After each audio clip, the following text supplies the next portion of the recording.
Hey, good afternoon there, sweet peas. Basic Prepper Mom Myra here. Sorry, I am like, it's raining out, it is muddy, it is flooding, it is horrible.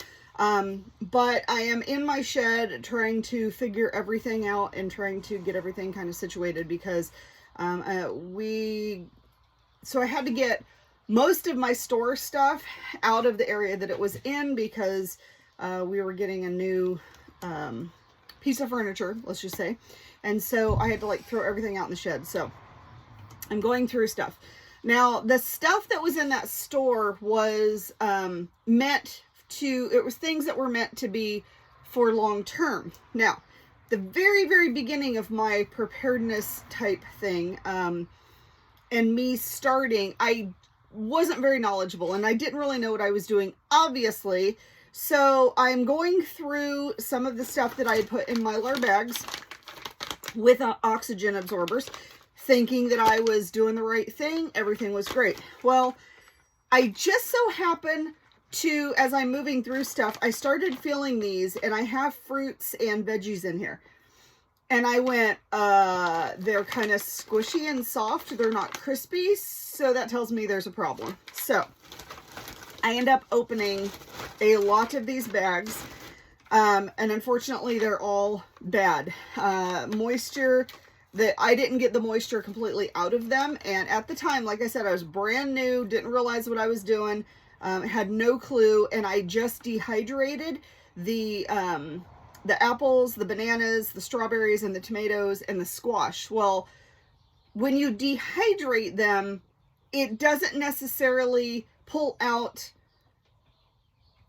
I guess, as much moisture, or I probably should have left it in longer.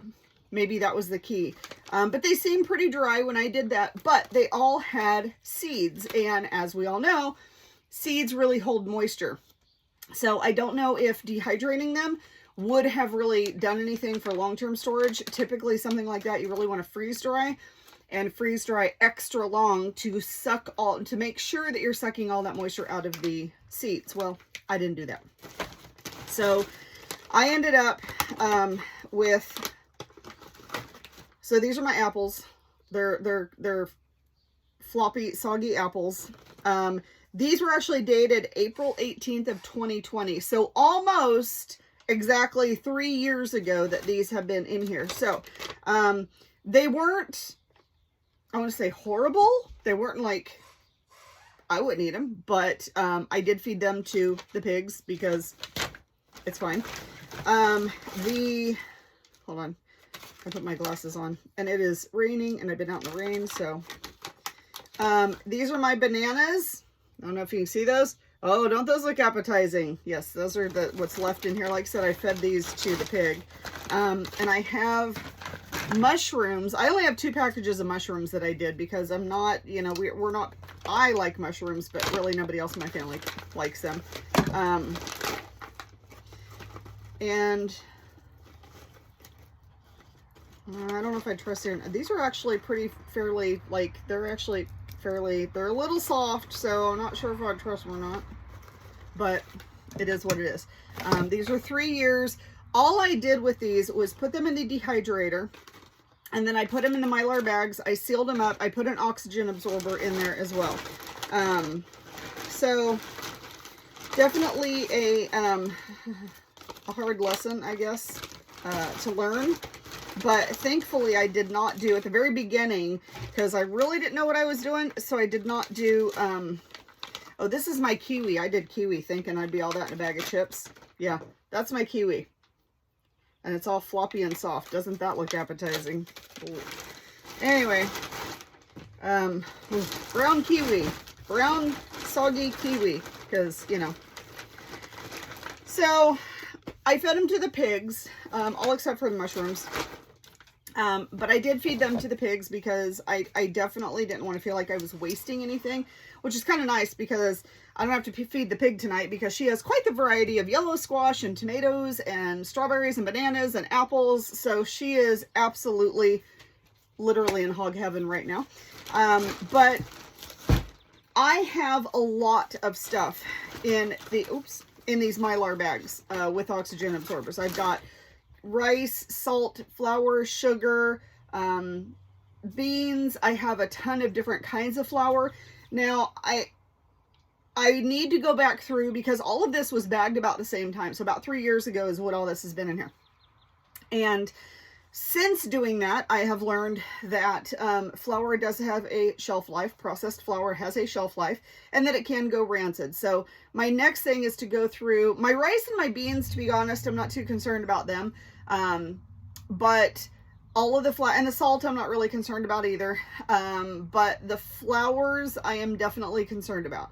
I'm going to have to go back through because I have quite a few bags that have flour in them. So I'm going to have to go and kind of pull just a couple random out because, like I said, they're all packaged the same time, and check those. But this is a really good lesson to periodically go through your stores, figure out what you have. If something seems off, if you pick up a package and you're like, something doesn't seem right, it probably isn't. Trust your gut on that. Open it up.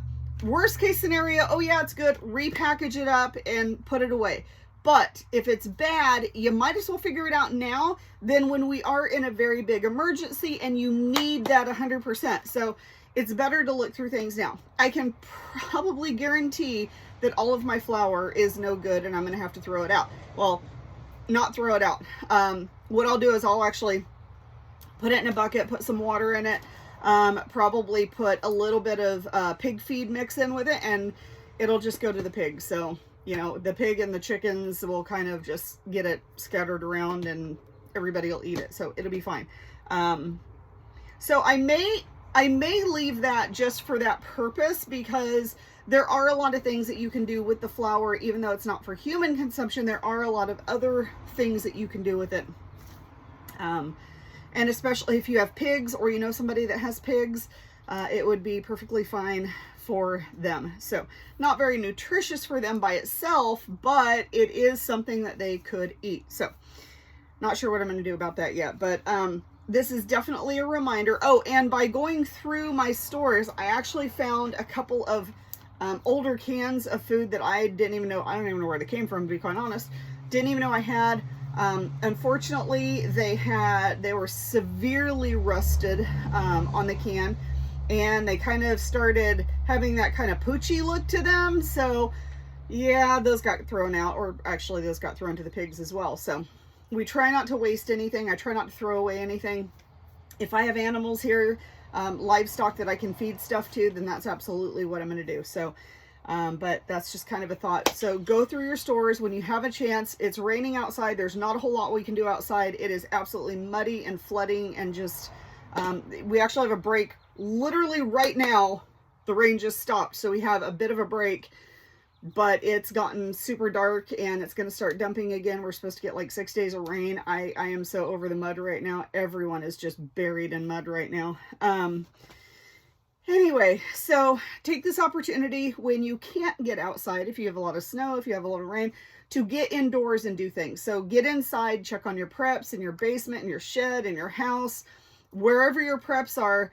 Go through your preps, do your list, make your list of things that maybe you still need, things that you have, and then really reorganize and make sure that you have everything easily accessible and to where you can get to it.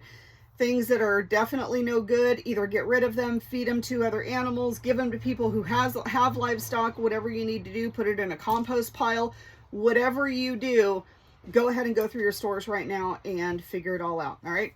No, that is what I have to talk about today. This was an interesting lesson. I had a feeling that this was going to happen because, like I said, at the very beginning, I really didn't know what I was doing.